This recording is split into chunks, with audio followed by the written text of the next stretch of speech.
Dr. Ben Carson is closing the gap on Donald Trump in Iowa. 23% of likely caucus goers say Trump is their top pick for the Republican nomination. 18% say Dr. Carson.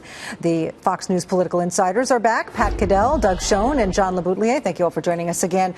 Sure. Dr. Carson, 40% of likely Iowa caucus goers ID themselves as Christian conservatives, and Dr. Ben Carson does very well with that group. John, how important is that? Huge. I mean, the last contested one, I guess, was 2008. Huckabee was the evangelical candidate, came on strong at the end. And that is a thing to watch, though. We're still in August.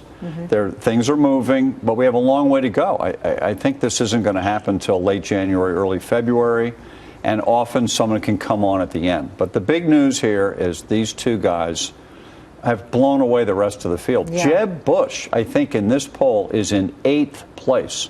Yeah. Jeb Bush nationally, Doug and Pat and I talked about it on Friday. Nationally in Quinnipiac, he's at 28. Trump's at 28%. Bush is at 7%. Yeah. The establishment candidate with 140 million bucks is getting beaten by 4 times by Trump. Yeah. And speaking of Trump, we have a tweet here from Randy Bellett, who asks, can Trump win independents in the swing states in the general election? Doug? Yeah, I think he can. The real point that I think needs to be underscored now, though, Patty Ann, is between Trump and Carson and Carly Fiorina, the pure outsiders, no political experience. If I have my math right, they're close to 50% in Iowa.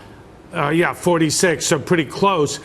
What that says is that with, as we were saying, 3/4 of the political class being decried by the electorate in Iowa, by the Republican electorate, really saying they've had it with the congressional leadership. Candidly, Patty Ann, there is a real throw the bums out attitude on both sides. Trump is still leading. He still has a clear lead, but there is an anyone but the establishment mindset in both parties that is driving the electorate now. Well, Pat, we mentioned Carly Fiorina. Let's talk about that. Of course, CNN has an upcoming debate. They're also taking just the top 10 candidates in polls, as Fox did, but they're using polls that go back as far as 2 months. In fact, before the Fox debate, a lot has changed since then, and in fact, there have been very few polls taken since then. So she says they're skewed toward the earlier polls, and that she's probably going to be bumped out of that debate, and that it's unfair. What do you think? But it's a very real possibility, because CNN has come up with the criteria that is bizarre beyond belief. Polls from July in the kind of coverage election we have, it's like adding in preseason NFL things. But she's right about something else. The Republican Party, Reince Priebus and the establishment of the party, they're not going to try to help her. They're the ones that sanctioned the debate. They're the ones that could tell CNN, you've got to use more recent polling. Fox used the last 5 major, most recent polls that they thought met the standard, and it did. And CNN, if that were the case, it'd be a very different feel. But Reince Priebus, who, remember, is attached at the hip with Scott Walker. He was his campaign chairman, for God's sakes. And he is also part and parcel of the entire Rove establishment party. And they want to play games, just like the Democrats, by the way. The DNC, with their ridiculous strategy of trying to hold Hillary up by only having 6 debates, and which upsets Sanders. This is a politics where the establishment is trying to stomp out what Doug said, which is a country that wants change. All right. Well, the Republican National Committee says it's legally not allowed to interfere in this kind of thing. Patty. And CNN says, we can't change the rules now. We set the criteria. You can't change the criteria once it's already underway. But, in hindsight, John, is 2 months too long? It's crazy. This race changes by the day, let alone the month. And Carly Fiorina was the star that night of the 2 debates. She was the breakout star. She belongs.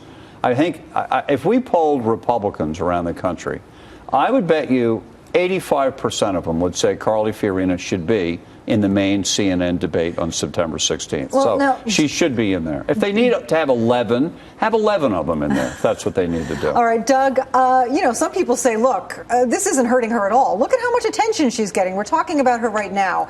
Is she using this to her benefit?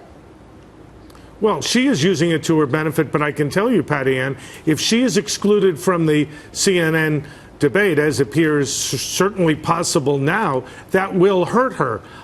Even if she is at the children's table and once again distinguishes herself in the earlier debate they're going to hold. But the real larger issue here, and it's what Pat was underscoring, John has too, the American people want a diversity of voices, diversity of opinions, fresh faces, and new ideas. They're not looking for warmed over establishment rhetoric, policies, or politics, which is why Joe Biden's candidacy is less than it might appear. He's really only a strong candidate if Hillary sinks, and really half, if not more, of the Republican primary electorate wants somebody other than those that are currently in office. All right, this is a sea change in American politics. I've got to wrap the segment. Sorry, got to wrap the segment.